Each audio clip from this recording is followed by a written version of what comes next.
La prueba entonces, para una fe falsa, la quema. Pero la prueba para la fe verdadera causa dolor, pero también causa después una maduración espiritual, o una madurez espiritual, mejor dicho, y causa victoria. El dolor de la ineptitud, la debilidad, y la hace que ésta vuelva a depender en sí misma, a depender de la fuerza de Dios. Eso es importante. Entonces, la prueba o la aflicción se convierte en la primera de las pruebas de Santiago para la fe viviente. Ahora, vayamos al versos 12. Bienaventurado el varón que no soporta la tentación.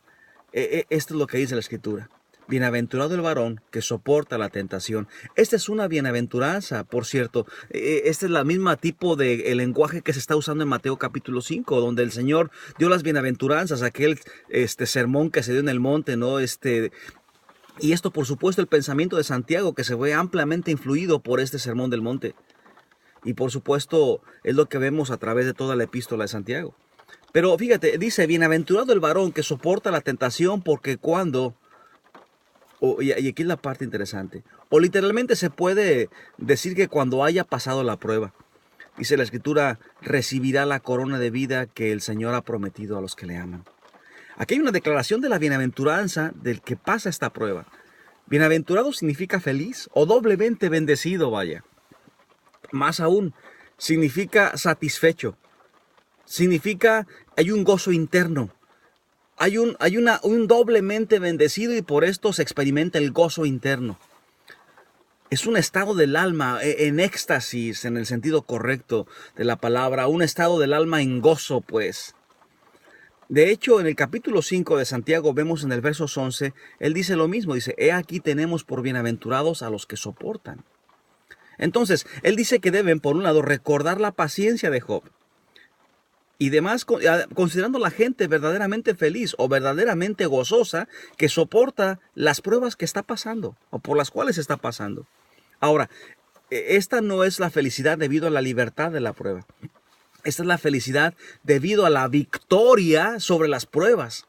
Una gran diferencia tremenda en este punto de vista, porque el punto de vista secular entre muchos de los predicadores que he escuchado se centra en decir que está en cuanto a que Dios te liberta de la prueba, y esto no es así. Es el gozo de la victoria que tú obtienes sobre estas pruebas. No es la felicidad vacía, no es el gozo vacío, carnal, de alguien que nunca tuvo conflicto. Es la emoción de uno que perdió y ganó. Que perdió y ganó. Fíjate lo que estoy diciendo. No es la felicidad del espectador, es la felicidad del participante del hecho. Dicen para mi tierra que los toros no se ven igual desde el ruedo, que adentro del ruedo. ¿Ah? Desde los espectadores, atrás del ruedo, perdón, que adentro del ruedo. La cuestión es que nadie valora más una victoria que el mismo torero que está adentro, porque él sabe el peligro al que está enfrentando. Sabes, el hecho de que la felicidad del espectador no es la felicidad del participante. Esta felicidad, está satisfecho, es un estado interno de gozo. Es el hombre que soporta la prueba, exactamente. Y de nuevo, no es cuestión de solicitar al pecado. Si este fuera el asunto en el versículo 12, si soportar la tentación a pecar fuera al punto, no habría dicho que feliz es el hombre que lo soporta. Habría tenido que decir feliz el hombre que lo resiste. Pero dice, bienaventurado el varón que soporta la tentación. Y hay tres palabras claves en el verso 13. La palabra soportar, la palabra tentación o prueba y la palabra aprobado. Y las mismas tres palabras aparecen en el verso 23. Tened por sumo gozo cuando os halléis en diversas pruebas, sabiendo que la prueba de vuestra fe produce paciencia. Y después en el verso 4, mas tenga la paciencia su obra completa. Tened por sumo gozo, dice aquí, la prueba que de vuestra fe produce paciencia. Entonces, tiene prueba. A prueba al momento de soportar en el versos 2 y 3 y tiene prueba también al soportar en el versos 12 y por lo tanto concluyo que el versos 12 está hablando de lo mismo de lo cual está hablando versículo 2 y estos dos versículos cierran el texto que se encuentra en el medio de ellos. Y la sección entera es acerca del triunfo sobre las pruebas, lo mismo que en la mente que está en el versículo 2 y versículo 12, si pudiera decirlo, en el contexto quisiera decirlo. Ahora, observen el versículo 12 donde dice, bienaventurado el varón que soporta la tentación, así como el versículo 3, la prueba de vuestra fe produce paciencia. La misma idea, exactamente la misma palabra. Ahora, para soportar en el versos 12 significa soportar de manera paciente, triunfal. No significa, oh, soporté. Y apretando los dientes, contuve mi respiración y la soporté. No es así. Es un soportar de manera pasiva. No es un soportar de esta pasiva, es un soportar, una supervivencia pasiva tampoco es. Es el ganador, es el que se enfrentó, es el que es un presente activo que indica de manera paciente, triunfal ser el ganador. Es por eso que se usa la palabra upomeno en griego, que significa un presente activo que indica, es decir, que es paciente pero que triunfa al momento de participar en ella. Ahora, el punto es simple.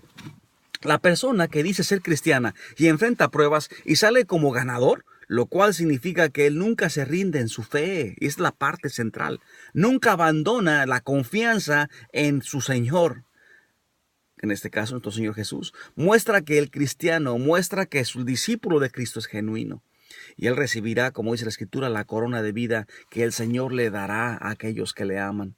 Digo, hay personas que vienen y usted y yo los vemos, ¿verdad? Vienen a la iglesia, profesan a Cristo, se bautizan, enfrentan problemas en su vida y se van. Digo, se van. Y quizás nunca regresen, quizás se quedaron en una relación, quizás tenían un ojo en alguna muchacha y digo relación no con Jesús, sino fueron al templo por algunas razones. Y le dijo al hombre que a lo mejor la muchacha lo terminó, ¿verdad? Y entonces que no era su tipo o lo que sea. Y quizás vinieron y estuvieron que tener que enfrentar alguna clase de lucha. ¿Sabes? Un querido amigo, un miembro de la familia murió o simplemente los aplastó la prueba. Y se fueron. Y quizás le dieron la espalda a Dios y ahí se acabó todo. ¿Cómo puede ver la perseverancia en medio de la prueba de la fe verdadera? Ahora, algo interesante en todo esto es que, como dice la Escritura, finalmente, número uno, el propósito para exhibir la calidad de la fe, para esto es la prueba. Como he estado diciendo, está diseñada para revelar qué tipo de fe tiene usted. En el versos 12, la frase, ya voy a terminar, cuando haya resistido, literalmente cuando eres aprobado después de la prueba. Esta es la idea, amados hermanos. ¿Pueden percibir esto en su vida? Miren cuando las pruebas y las aflicciones y los problemas vienen, pero hay una muerte, cuando hay soledad o hay una pérdida o problemas, sea cual sea el problema, puede ver en medio de todo esto su fe persiste firme en el Señor, probando la validez de su fe. ¿Puede usted hacer eso? ¿Puede usted verse siendo fiel en cuanto a la adoración, en cuanto al servicio, a pesar del cansancio, a pesar de las pruebas en la casa, de la oposición del mundo? El Señor, ¿está usted viéndose aprobado? ¿Se siente usted que está siendo colocado en medio del fuego, por así decirlo, para que pueda salir con una escoria habiendo sido quemada y la fe verdadera brillando, para que pueda usted ir depurando su vida espiritual en santificación? Aquellos que se aferran a su confianza en Dios en medio de las pruebas, aquella cuya fe no decae, aunque la prueba pueda persistir, muestren que tiene la fe viva, una fe viva. ¿Tiene usted una fe viva, hermano, que me escucha y que está pasando por tribulaciones, por pruebas? ¿Cuál es la realidad que está arrojando su fe? Dios los bendiga mucho y nos vemos por aquí la próxima semana.